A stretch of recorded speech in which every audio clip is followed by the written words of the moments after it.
Vamos fazer uma oração então, para a gente começar? Oremos. Querido Pai Celestial, muito obrigado, Senhor. Estamos aqui em mais uma tarde juntos para compreendermos ainda mais de Sua Santa Palavra, Senhor. Te agradecemos porque o Teu Espírito tem estado conosco, tem nos dado ânimo, Pai, para estar aqui. E louvado seja o Senhor, Pai, que esse testemunho que a nossa irmã deu no final, Senhor, que nós amamos agora a Deus muito mais ao saber dessas coisas, Senhor. Muito obrigado porque isso é verdade, Senhor. Quanta coisa boa nós já vimos aqui, Senhor. Obrigado, Senhor Deus, pela sua misericórdia, pela sua graça que o Senhor tem nos ensinado.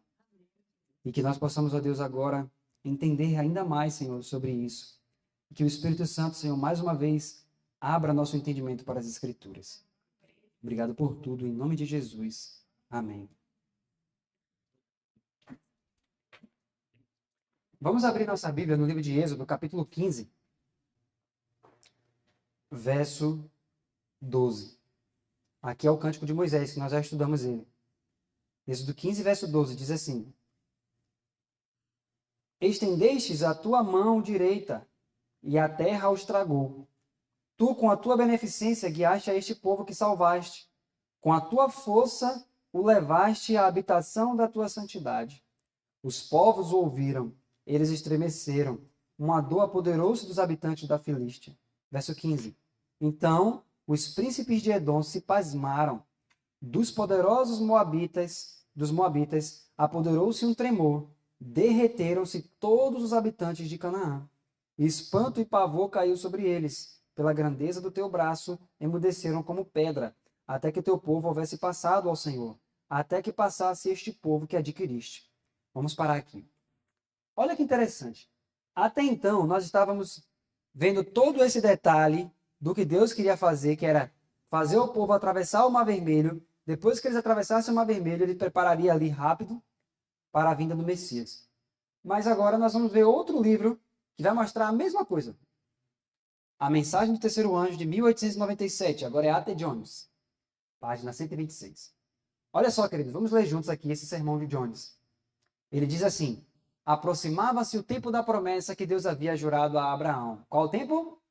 O final dos 400 anos. E vos introduzirei na terra pela qual jurei dá-la. Então estava chegando a hora. Qual é essa promessa então? Em que terra Deus queria levar Israel? Que terra havia para eles? O mundo vindouro. Nós estudamos isso. Veja que agora Jones traz a mesma luz, né? Prega da mesma forma que o Wagner mostrou no Conceito Eterno e que a gente viu em Patriarcas e Profetas. Novamente pergunto, que terra foi essa que Deus jurou dar a Abraão, Isaque e Jacó? O mundo vindouro. Você vai manter isso? Você concordou há algum tempo que isso estava certo. Não vamos voltar atrás agora pelo bem de nossa alma. E aí ele diz, aí é uma voz, alguém fala assim, a redenção teria chegado a eles?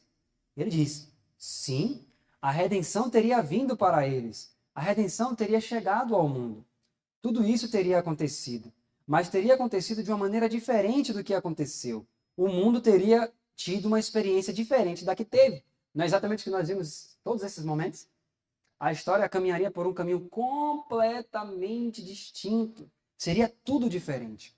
Sentimos falta disso quando olhamos para a experiência que eles tiveram e pensamos que foi para isso que Deus os chamou. O que ele está dizendo aqui?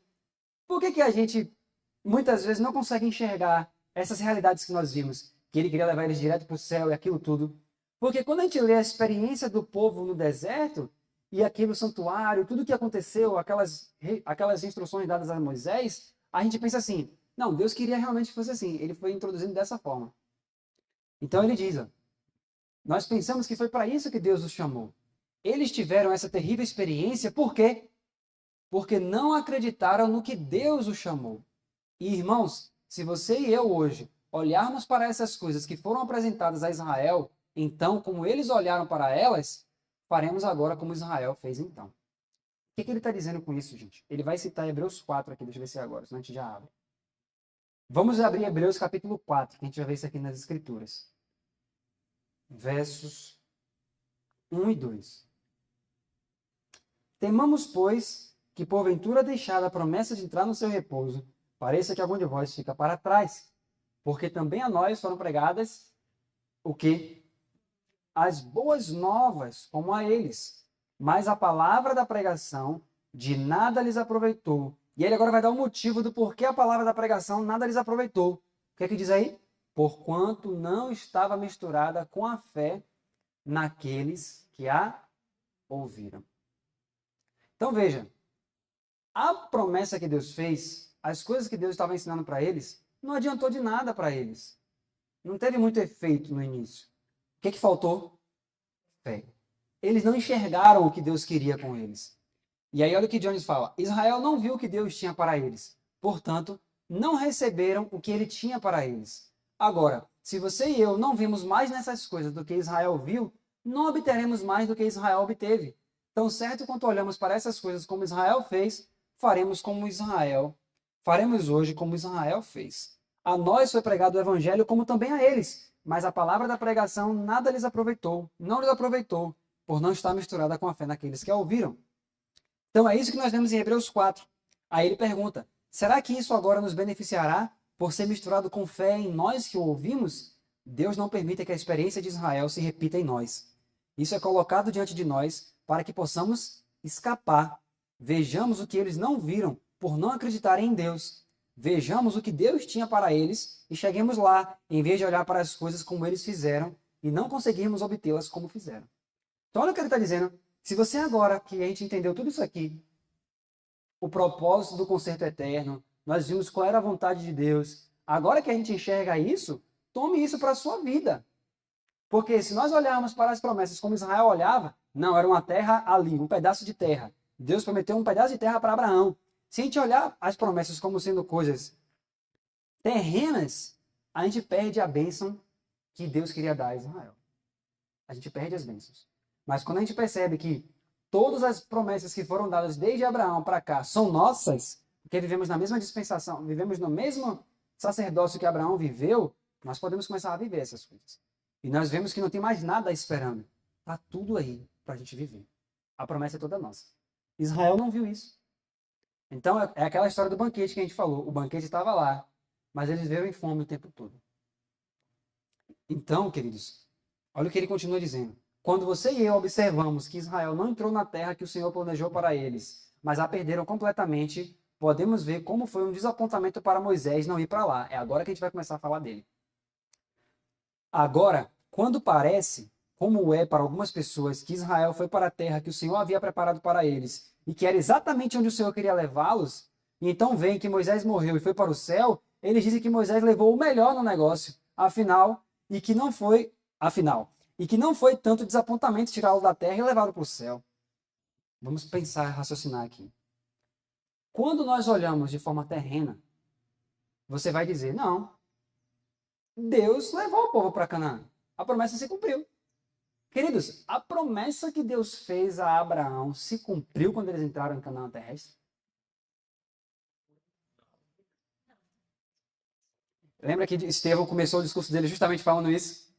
Como é que vocês querem que a promessa se cumpriu se Abraão não herdou um pedaço de terra? E aí já começou a comichão nos ouvidos. Porque a promessa dizia o que lá em Gênesis 17? A ti eu darei a terra. A ti e a tua descendência. A promessa, para se cumprir, tem que envolver quem? Abraão. Quando eles entraram em Canaã terrestre, Abraão estava lá? A promessa não foi cumprida ali. Então, quando nós olhamos, olha o que ele está dizendo. Se a gente pensar que a promessa foi cumprida ao eles entrarem na Canaã terrestre, pronto, agora está tudo certo, a gente nunca vai entender o desapontamento que Moisés teve. Por quê? Porque a gente pensa assim, bom, Moisés, apesar de não ter entrado na terra, mas pelo menos ele foi para o céu, então ele levou o melhor no fim das contas. Mas a gente vai ver, queridos, que foi um peso muito grande para Moisés. Porque agora, entendendo tudo que a gente já entendeu até aqui, que a gente estudou, que ali tudo estava ali para eles, veja só o que ele vai dizer agora. Mas quando entendemos que o Senhor quis levá-lo para a sua santa habitação, não foi o que eles clamaram no Mar Vermelho? Tu os introduzirás no monte da tua herança, no santuário que o Senhor erigiu. Então a fé inicial era essa. Aí ele diz, mas quando entendemos que o Senhor quis levá-lo para a sua santa habitação, para o lugar que ele havia feito para ele habitar, para o santuário que suas mãos estabeleceram, Então podemos ver como foi uma decepção até para Moisés morrer e ir para o céu sem entrar naquela terra. Uau! Como assim? Abra no 10º capítulo de Êxodo, 15º capítulo de Êxodo, e você verá isso de forma muito clara. Quando Israel saiu do Egito e atravessou o Mar Vermelho, você tem essas palavras no verso 13. Pode abrir o verso 13 aí, que é o verso que ele vai ler.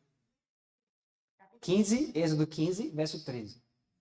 Nós lemos esse verso, mas vamos ler novamente, para a gente entender a decepção absurdamente grande que Moisés teve. Vamos ler aqui. Moisés acreditava nisso que nós vamos ler. Êxodo capítulo 15, verso 13. O que é que diz aí? Quem pode ler para nós? Com a tua força, levaste a habitação da tua santidade. A habitação da tua santidade. Ou para a tua santa habitação. E lá na frente, aquele outro verso que nós lemos dizia que eles seriam levados para o santuário que as mãos de Deus fizeram. As mãos de Deus estabeleceram. Então, o santuário que as mãos de Deus estabeleceram era o santuário celestial. Moisés acreditava nisso. Então, na mente de Moisés, o que ele mais desejava era que depois daquela libertação do Egito, tudo acontecesse rápido de forma que o Messias conseguisse levar o povo para lá, para aquele santuário. Mas olha só, este capítulo é o cântico de Moisés. Os que estão no Monte Sião e obtêm a vitória sobre a besta, sobre a sua imagem, o número do seu nome, cantam o cântico de Moisés. Não é uma música semelhante a essa, não é uma música parecida com essa, mas eles cantam o cântico de Moisés. Esse 15º capítulo de Êxodo é o nosso cântico. Por que nós vamos cantar o cântico de Moisés? Porque já lá com Moisés era para ter acontecido. Como foi postergado, nós que finalmente entraremos, vamos cantar o mesmo cântico. Porque já era para eles terem entrado lá, mas a incredulidade fez com que eles não entrassem. E agora volta o mesmo cântico, que é o cântico de entrada em Canaã. Esse é o cântico dos 144.000. Aí ele diz, para onde Deus pretendia levá-los? Para a sua santa habitação. Onde estava aquela santa habitação? Uma cidade que tem fundamentos, cujo arquiteto e construtor é Deus. E mais, aí ele agora vai citar as próximas palavras de Êxodo 15. O povo ouvirá e temerá, e a tristeza se apoderará dos habitantes da Palestina. Aí o Eganer estava presente quando ele pregou isso. Aí o Eganer fala, foi o que aconteceu. Aí Jones, claro que sim. Quando chegaram àquela fronteira, os príncipes de Edom ficaram surpresos. O que é que a Bíblia fala lá? Ó? Então os príncipes de Edom se pasmaram. Dos poderosos dos moabitas apoderou-se um tremor, e derreteram-se todos os habitantes de Canaã. O que seria dos habitantes? As vozes. Eles deveriam temer. E o Wegener fala, eles já haviam temido. Quando chegaram lá, Israel perguntou, vocês vão nos deixar passar por sua terra? E o que é que eles disseram? Não, Senhor, não vamos deixar você passar aqui. Eles não foram autorizados a pisar em suas terras. Mas se eles tivessem ido direto do Mar Vermelho para as fronteiras de Edom, todo o Edom teria ficado parado em espanto, até que eles tivessem passado. Ó Israel, mesmo então não havia descoberto o que Israel perdeu. Olha isso, gente.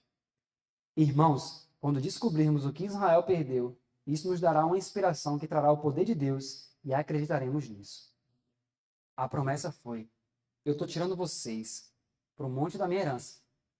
Quando vocês passarem, esse povo todo vai tremer diante de vocês. Ou seja, se eles mantivessem a fé, Deus faria o coração daqueles homens chacoalhar de medo.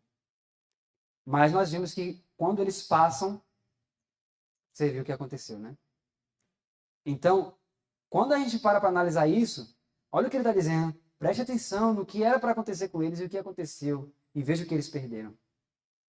Porque se a gente entender isso, nesses últimos dias, o que eles perderam, nós acharemos. Vou dar um exemplo. Deus não disse que as outras nações iam temer diante deles? Nós temos um alto clamor para dar nesses últimos dias. Temos ou não temos? Temos. Mas nós temos hoje outras religiões e pessoas que não creem em Deus e homens extremamente perversos e malignos no mundo. Temos ou não temos? Eles vão se levantar contra o povo de Deus. Vão ou não vão? Vão. Mas a promessa é que Deus terá homens firmes como aço. E que por mais que Satanás levante todo empecilho contra a mensagem do terceiro anjo, ela vai triunfar. Então, se ela vai triunfar, significa que Deus vai fazer com que o coração daqueles homens tremam diante da mensagem do terceiro anjo. Se nós nos apoderarmos disso pela fé, nós viveremos. Se não, nós vamos ser como Israel. Nós que vamos temer eles. Então isso é muito importante, queridos. Olha só. Espanto e pavor caíram sobre eles, Êxodo 15:16. Pela grandeza do teu braço emudeceram como pedra, até que o teu povo houvesse passado, Senhor. Até que passasse este povo que adquiriste. O que ele vai fazer com eles? Tu os introduzirás e plantarás no monte da tua herança. Herança de quem? Do Senhor. Mas, havendo Deus outrora falado muitas vezes e de muitas maneiras aos pais pelos profetas, a nós falou nesses últimos dias pelo Filho, a quem constituiu o herdeiro de todas as coisas. Quem estava liderando Israel? Deus. Para o quê? Para a tua herança, não nossa, tua, a herança de Deus. E se sois de Cristo, então sois descendência de Abraão e herdeiros conforme a promessa. Vocês entenderam agora por que a Bíblia fala assim? Senhor, o Senhor vai levar eles para o monte da tua herança. A herança do Senhor. Por que a herança do Senhor? Porque a promessa era para Abraão e para... E quem era o descendente? Então a herança era a herança de Cristo. Entenderam? Então, por isso que ele diz... Aí ele diz, ó, quem estava liderando Israel? Deus. Para o quê? Para a tua herança. E se sois de Cristo, então sois descendência de Abraão e herdeiros conforme a promessa. Tua herança, Senhor. E isso não é tudo. Tu os introduzirás e os plantarás no monte da tua herança, no lugar que fizeste, ó Senhor, para a tua habitação. E isso não é tudo. No santuário, Senhor, que as tuas mãos estabeleceram. Aí Jones pergunta, que santuário é que as mãos do Senhor estabeleceram? O verdadeiro santuário. Claro que é. E aí, pulando ali, esse é o resumo da nossa conversa essa noite, não é? É para lá que Deus quis levar Israel, mas eles não viram. Você vê? É para lá que ele quer nos levar. Nós agora enxergamos, louvado seja Deus. Nós agora conseguimos entender claramente, né? Que esse era o desígnio original. Vocês percebem que é para lá que Deus queria levar Israel? Se sim, se vocês estão enxergando isso, então você está pronto para ir ao lugar que Israel perdeu. Mas se você pensa que foi algum santuário terrestre que o homem construiu, isso é tudo que Israel viu, e isso é tudo que você verá. E Israel não entrou na terra, nem você. Devemos ver mais do que Israel viu, ou nunca iremos mais longe do que Israel conseguiu. Que coisa, gente. Vocês lembram por que Israel não estava conseguindo enxergar? O que é que estava na frente deles? O véu. E o véu significa o que a gente viu? Incredulidade. E é justamente isso. A mesma coisa que está no conceito eterno, ele vai dizer aqui, ó. Mas por que Israel não viu mais do que eles viram? Eles não creram. Mas você e eu devemos crer agora no que Israel não creu naquele tempo. Ou nunca receberemos o que Israel perdeu. Mas se crermos no que Israel não creu, seremos introduzidos na herança a que Israel não foi introduzido. No tabernáculo em que Israel não entrou. Na santa morada de Deus. Na cidade que tem fundamentos. Cujo arquiteto e o criador é Deus. O povo não creu. Mas Moisés acreditava. É aqui que a gente vai chegar agora no ponto. Moisés, mesmo estando no meio daquele povo incrédulo, Moisés não era incrédulo. Qual é a maior evidência que Moisés não era incrédulo que a gente falou? Exatamente. Porque o povo não podia subir o monte. Deus disse, demarque limites. Moisés ultrapassou? Mas se até um animal tocasse o monte, acontecia o quê? Morria. Mas Moisés subiu. Então ele diz, ó, agora Moisés acreditava em tudo isso. Ele acreditava que o tempo para o cumprimento da promessa estava próximo, mas ele logo ocuparia o trono do Egito. Ele seria rei, ele deveria governar, ter um cargo superior de um prefeito ou secretário de qualquer cidade. Ele deveria governar não apenas um reino, mas um império, o império do mundo, e era seu direito. Por um duplo direito pertencia a ele. Ele não precisou se candidatar, caberia a ele, e não havia ninguém que contestasse seu direito. Era apenas um passo para o trono, somente até que Faraó morresse, e ele tinha quase 100 anos de idade. Então, este Moisés se tornaria o rei do mundo, porque o Império Egípcio era mundial. Moisés acreditava, mas foi justamente o fato dele saber que os 400 anos já estavam chegando perto que ele disse, eu mesmo vou querer ficar aqui nesse trono. Eu prefiro o opróbrio de Cristo. Existem certos detalhes da história que ele fala assim, a gente pode ver as evidências de como sucederia, por exemplo, como a gente viu ontem, né? Aquela questão lá de Ezequias, aquela questão de como seria no Egito. Lembra que a gente viu ontem que o Messias viria dentro dos 400 anos em algum ponto ali, e a segunda vinda viria depois de pouco tempo. Ou seja, se eles tivessem passado o Mar Vermelho em fé, e lembre-se que a fé não era só no Mar Vermelho, eles já deveriam ter exercido fé antes da passagem do Mar Vermelho. Se eles tivessem mantido toda a fé desde o início, o que aconteceria? Se os 400 anos tinham que bater lá, o Messias teria que vir pela primeira vez. E em poucos anos, haveria a segunda vinda do Messias. Agora, como seria a história? Aí não temos como saber, porque não aconteceu. Nós sabemos que a história se cumpriria, Deus disse a Abraão, em 400 anos. Por exemplo, em 1888, era para Jesus voltar 2 anos depois. Ellen White escreve em 94 que Jesus Cristo, se o povo tivesse avançado com a mensagem da forma como ele desejava, em 1894, ela diz assim, eles já estariam no céu. Agora, o que aconteceria, por exemplo, em 93, estava tendo aquela situação de o domingo querendo ser colocado e tudo isso. Agora sim, Jones tinha ido em 88 e barrado a lei dominical. Em 93, eles tentaram voltar de novo com a lei. Agora, entre 93 e o tempo que Ellen White escreveu a carta, que foi em novembro de 94, era apenas um ano. Como que a mensagem em um ano ia rodar o mundo inteiro e dentro de tudo isso ainda haveria decreto dominical, ainda haveria as pragas, tudo isso no espaço-tempo de um ano. Como que isso se sucederia? Ninguém entendeu. Sim. Se a gente fosse colocar, digamos assim, ó, em termos de anos, o que a gente poderia dizer? Seria mais ou menos assim, ó. Um exemplo, né? Não que foi isso, não que seria assim, dessa forma, mas só para a gente tentar entender. Seria mais ou menos assim. Digamos que Deus fez a promessa aqui, o ano 0, e o ano final é o ano 400.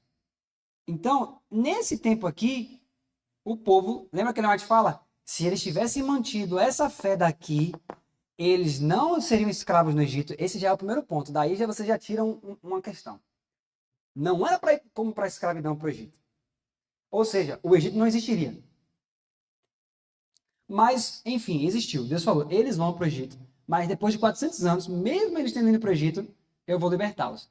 Digamos que Deus chama Moisés, um exemplo aqui. No ano 300, Moisés nasceu aqui, vamos dizer que foi no ano 320.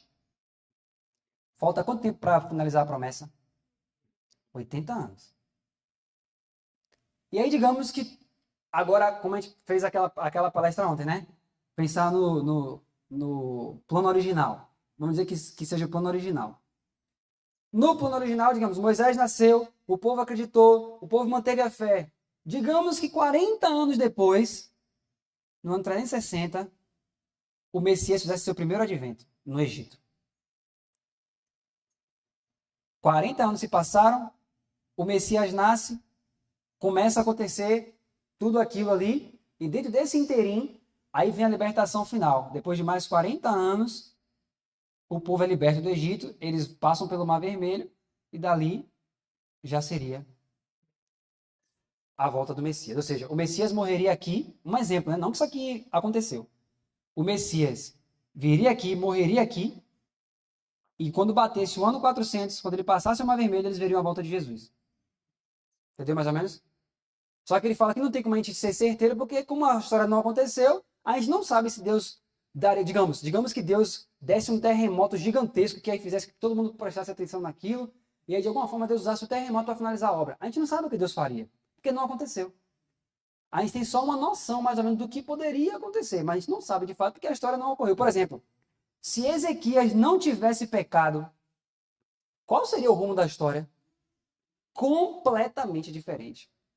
A gente não tem como saber com detalhes. A gente só sabe que se tudo desse certo, da forma como Deus designou no início, aqui seria o final da conta. A gente vai ver o desapontamento final de Moisés. Olha o que aconteceu.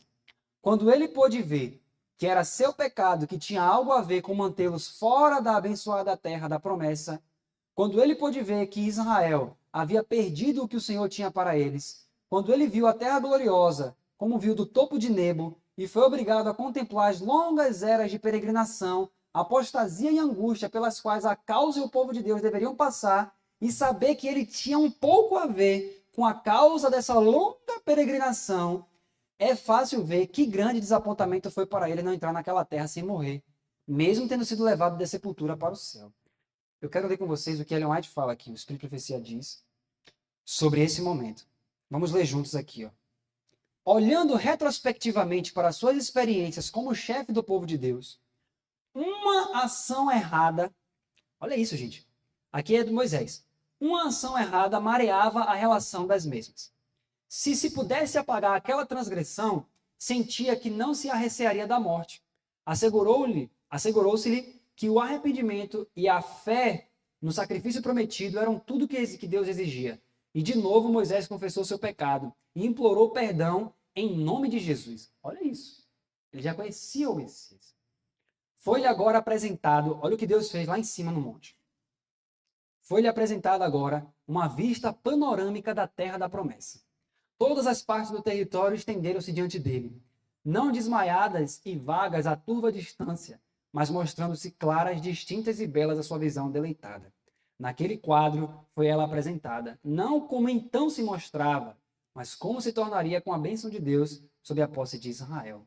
Parecia estar a olhar para um segundo Éden. Havia montanhas revestidas dos cedros do Líbano, colinas pardacentas pelos olivais e olentes pelo perfume das vinhas, amplas e verdes planícies a brilhar com flores e abundantes em frutos. Aqui as palmeiras dos trópicos, ali os campos ondulantes de trigo e cevada, vales ensolarados, melodiosos com o murmúrio dos regatos e o cântico dos pássaros, boas cidades e belos jardins, lagos profusos na abundância dos mares, rebanhos a pastarem nas colinas, e mesmo entre as rochas os acumulados tesouros da abelha silvestre.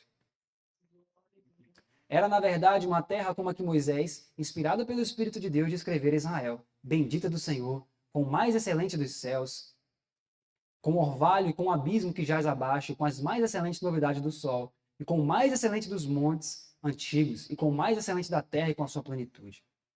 Quando você lê esse texto aqui, e você entende o propósito original de Deus, aquela região ali, ela seria renovada como o desígnio original. A gente sabe que o povo entrou, no fim das contas, naquela parte ali. Mas no desígnio original, o que aconteceria? O que vai acontecer no futuro? O Messias vai voltar, a terra vai pegar fogo, e ele mais fala que esse fogo faz o que com a terra? Purifica. E ela disse que quando esse fogo purifica, o que acontece com a terra? Vai ser a mesma palavra que ela usa aqui. Vai ser renovada. Por isso, que essa promessa de renovação da terra, que vai ficar como o jardim do Éden, está no livro de Ezequiel. Que Deus diz que ele restauraria a terra de tal forma que as pessoas diriam, esta terra ficou como o jardim do Éden. Só que essa promessa, Ezequiel viveu depois que eles tinham passado por isso. E ele já estava prometendo isso no futuro. Percebeu? Então, o desígnio original era esse. Porém, veja só, de fato, ainda assim, o que a gente não pode deixar de comentar, que é importante. Patriarcas e Profetas, página 474. Mesmo eles não entrando no céu, Deus é tão misericordioso que ele ainda assim deu, quando eles entraram ali na Canaã terrestre, Deus abençoou eles ali ainda assim. Mas eles viveram a sombra e não a realidade. Então, veja só, na continuação. Aí ela diz assim, Moisés, não foi só isso que Moisés viu. Moisés viu o povo escolhido estabelecido em Canaã, estando cada tribo em sua própria possessão. Teve uma perspectiva de sua história depois do estabelecimento na terra prometida. Estendeu-se diante dele a história longa e triste de sua apostasia e punição desta. Viu-os, por causa de seus pecados, dispersos entre os gentios, estando afastado da glória de Israel, em ruínas a sua bela cidade, e o povo desta cativo em terras estranhas. Viu-os restabelecidos na terra de seus pais, e finalmente trazidos sob o domínio de Roma. Permitiu-se-lhe olhar através da corrente do tempo e ver o primeiro advento de nosso Salvador. Ele viu o primeiro advento de Jesus. Viu Jesus como uma criancinha em Belém. Ouviu as vozes da hoste angélica romper em alegre cântico de louvor a Deus e paz na terra. Viu no céu a estrela guiando os magos do Oriente a Jesus. E uma grande luz lhe inundou a mente ao recordar essas palavras proféticas. Uma estrela procederá de Jacó e um cetro subirá a Israel. Contemplou a humilde vida de Cristo em Nazaré, seu ministério de amor e simpatia, e suas curas, sua rejeição por uma nação orgulhosa e incrédula. Com espanto ouviu a jactanciosa exaltação da lei de Deus por parte deles, ao mesmo tempo que desprezavam e rejeitavam aquele por quem a lei foi dada. Viu Jesus sobre o Monte das Oliveiras, ao despedir-se com prantos da cidade que ele amava.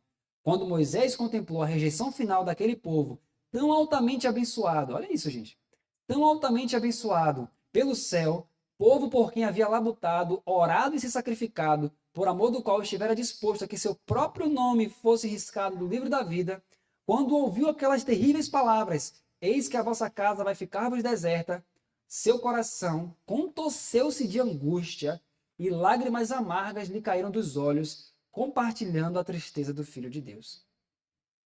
Seguiu o Salvador ao Getsêmani e viu a agonia no horto, a traição, a zombaria e os açoites e a crucifixão.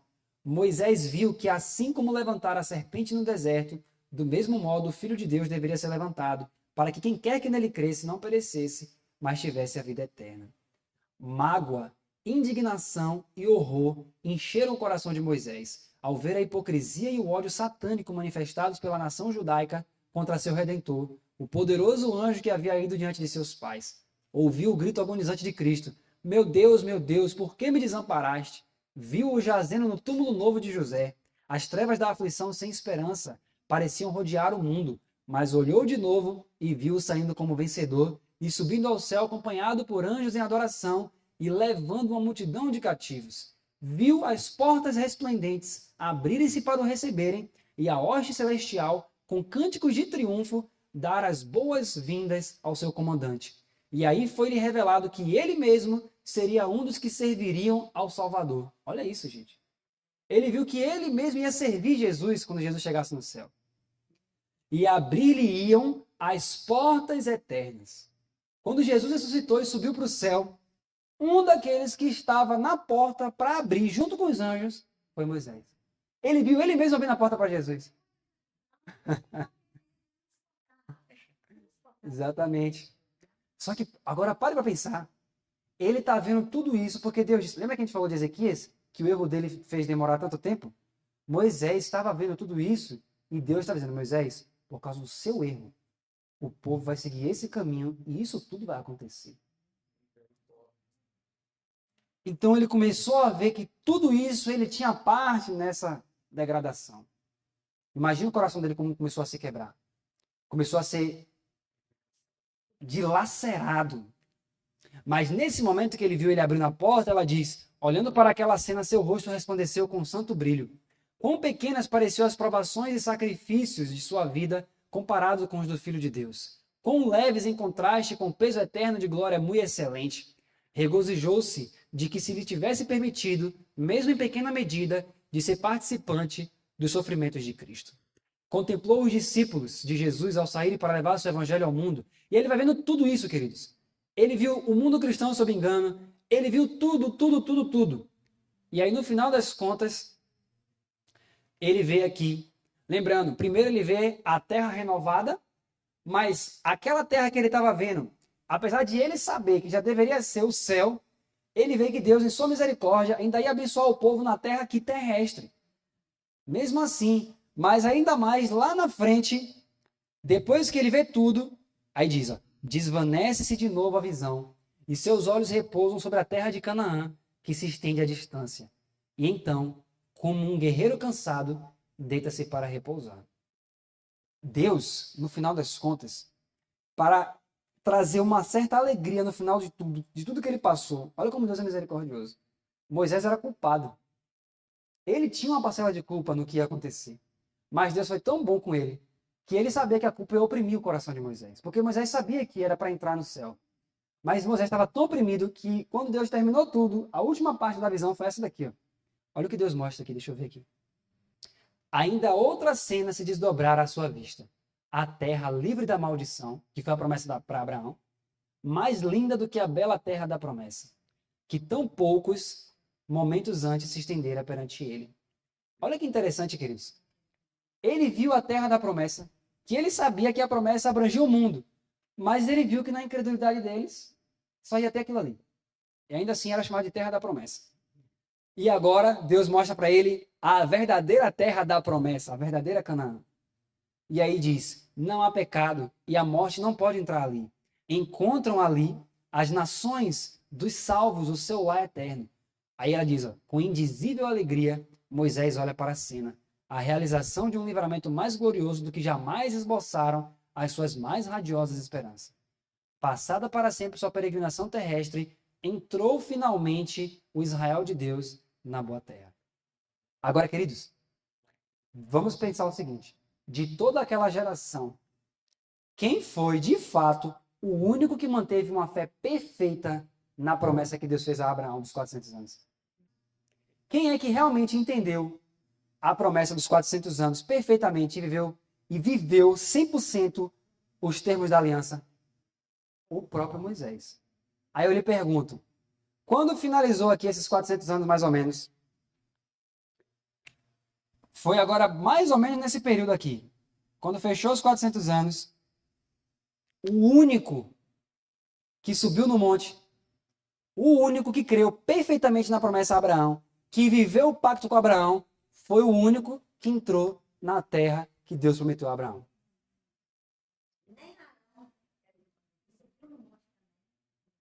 Vocês entendem isso? Por mais que ele morreu, o que é que Deus fez? Ressuscitou ele. Porque a promessa a Abraão não era a ressurreição? Deus fez o que então? Ressuscitou Moisés e Moisés sentiu na vida dele o cumprimento da promessa que Deus fez a Abraão. Você ressuscitará e você vai herdar a terra. Por isso Satanás quis contender pelo corpo de Moisés.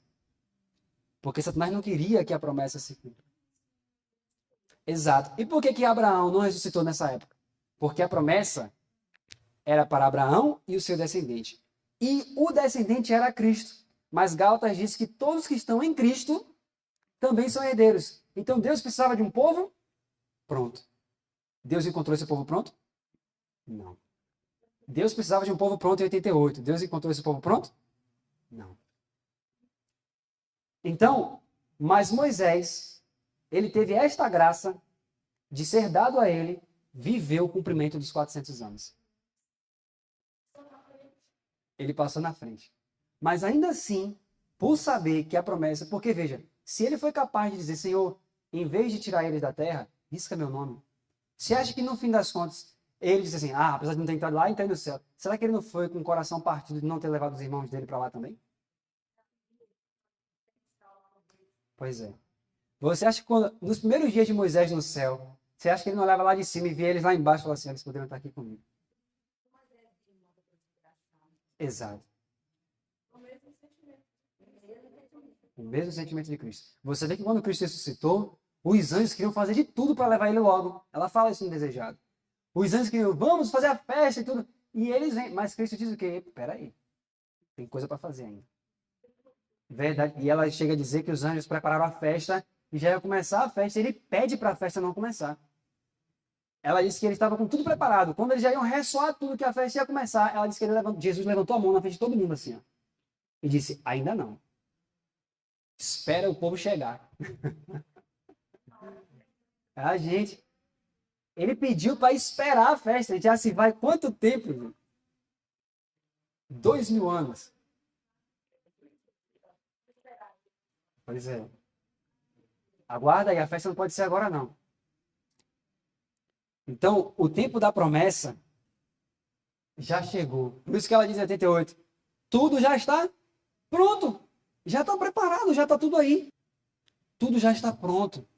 Quando ele pôde ver que era seu pecado que tinha algo a ver com mantê-los fora da abençoada terra da promessa, quando ele pôde ver que Israel havia perdido o que o Senhor tinha para eles, quando ele viu a terra gloriosa, como viu do topo de Nebo, e foi obrigado a contemplar as longas eras de peregrinação, apostasia e angústia, pelas quais a causa e o povo de Deus deveriam passar, e saber que ele tinha um pouco a ver com a causa dessa longa peregrinação, é fácil ver que grande desapontamento foi para ele não entrar naquela terra sem morrer, mesmo tendo sido levado da sepultura para o céu.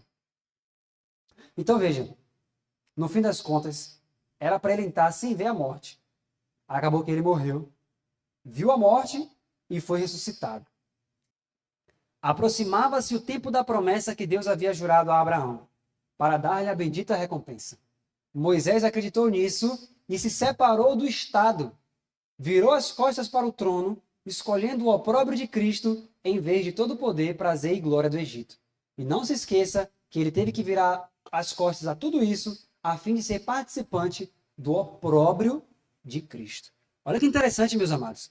Quando a promessa a Abraão estava para se cumprir, Deus exigiu o que de Moisés? Ele fez uma oferta voluntária, mas houve uma separação do Estado.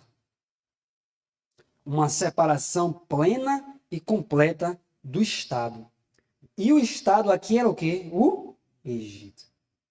Pela fé, Moisés, sendo já grande, recusou ser chamado filho da filha de Faraó, escolhendo antes ser maltratado com o povo de Deus, do que por um pouco de tempo ter o gozo do pecado, tendo por maiores riquezas o vitupério de Cristo do que os tesouros do Egito, porque tinha em vista a recompensa. Preste atenção que a Bíblia diz no verso 25 que em vez de ele preferiu ser maltratado com o povo de Deus do que por um pouco de tempo ter o gozo do Egito. Está escrito isso aí? Do pecado. Então, quando a Bíblia diz que ele rejeitou o trono do Egito, a Bíblia está dizendo que ele rejeitou o quê? O gozo do pecado. Em outras palavras, exatamente o que a irmã falou. Ele rejeitou o mundanismo, os prazeres do pecado. Foi isso que ele rejeitou. Então, meus amados, a primeira separação entre igreja e Estado que deve acontecer em nossa vida é a separação do mundanismo. A gente muitas vezes pensa em sair da cidade, ir para o campo, mas quando está no campo, o nosso passatempo é videozinho no YouTube. O nosso passatempo é assistir alguma série, ou assistir futebol, assistir isso, assistir aquilo. Será que você deixou o Estado realmente? Será que você se separou do Egito? Ou Babilônia? Será que você se separou de Babilônia?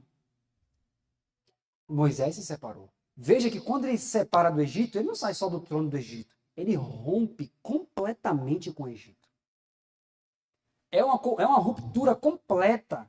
Não é uma ruptura de espaço. Ah, não quero mais morar aqui no Egito, não. Vou para lá. Não. Ele queria o opróbrio de Cristo. O opróbrio. Não mais vestimentas egípcias, não mais cultura egípcia, não mais teorias egípcias. É uma ruptura completa com o Egito.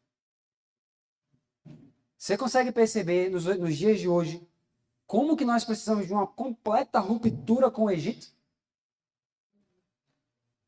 Completa ruptura. Ruptura com as músicas do Egito. Porque o Egito também pode produzir louvores. Pode ou não pode? Lá no Salmo 137, quando eles estavam na Babilônia, vocês lembram que o que é que os babilônios pediram para o povo de Israel? Toca aí para nós. Canta aí para nós. Cantai-nos um dos cânticos de Sião. Qual foi a resposta do povo? Porque eles disseram assim, ó, lá, sentando às margens do rio de Babilônia, nós nos assentávamos e chorávamos, lembrando de Sião, dos salgueiros que lá havia e tal. Aí ele diz o quê? Penduramos nossas harpas. Quando os babilônios viram, falaram assim, toca pra gente isso aí. Qual foi a pergunta que eles fizeram? Como entoaremos o cântico do Senhor em terra estranha?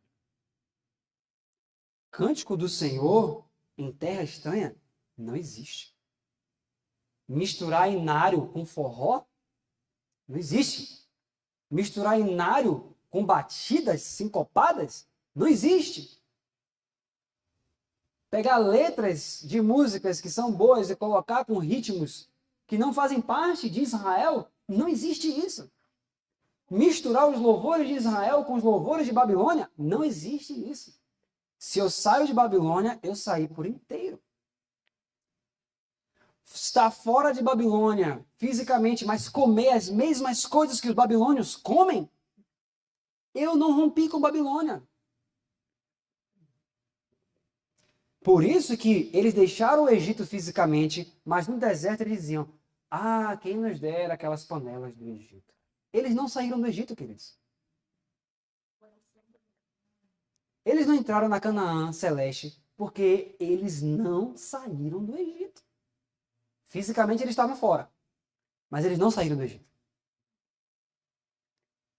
E nós, muitas vezes, cometemos o mesmo erro que eles. Ah, é só sair do Egito. Já está fora mesmo. Mas desejo aquilo que tem lá. As guloseimas do Egito.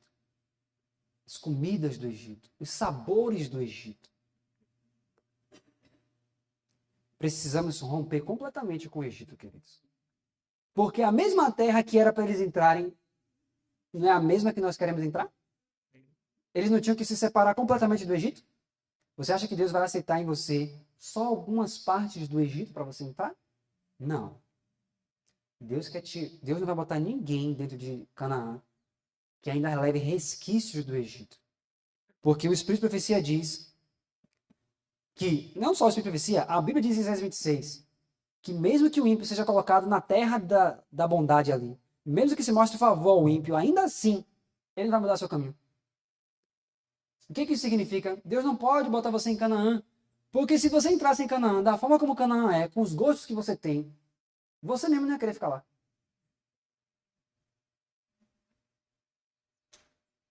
Se você tem um apetite e você anseia por coisas animais, Apocalipse 21 fala que lá não vai haver morte. Não vai matar nenhum animal lá dentro. E se você não suporta passar dias e dias sem comer animal, como que você vai suportar entrar em Canaã? Você não vai querer entrar em Canaã. Em Canaã não vai ter aquelas melodias do Egito. Se você não consegue viver sem as melodias do Egito, como é que você vai permanecer em Canaã? Então Deus vai fazer o favor para você de não botar você lá dentro. Mas eu creio em nome de Jesus que todos querem entrar. Mas só querer, queridos. Ele fala que querer ser santo não é ser santo. Ela diz, quantos vão se perder almejando a santidade? Nossa, eu quero ser santo, eu quero ser como o apóstolo Paulo. Querer não significa ser. O que é que eu preciso hoje? Me submeter. Entregar minha vontade. Quando eu faço isso, que eu permito Jesus Cristo viver a nova aliança em mim, aí sim, eu rompi com o Egito. Aí se cumpre o verso que diz, do Egito chamei o meu filho. Meu filho não fica no Egito. E que isso possa ser cumprido em nossa vida hoje, em nome de Jesus Cristo. Que o Egito seja expulso de nosso coração. Que verdadeiramente, ainda que não estejamos hoje fisicamente em Canaã, mas que a nossa atmosfera já seja a atmosfera de Canaã. Em nome de nosso Senhor Jesus.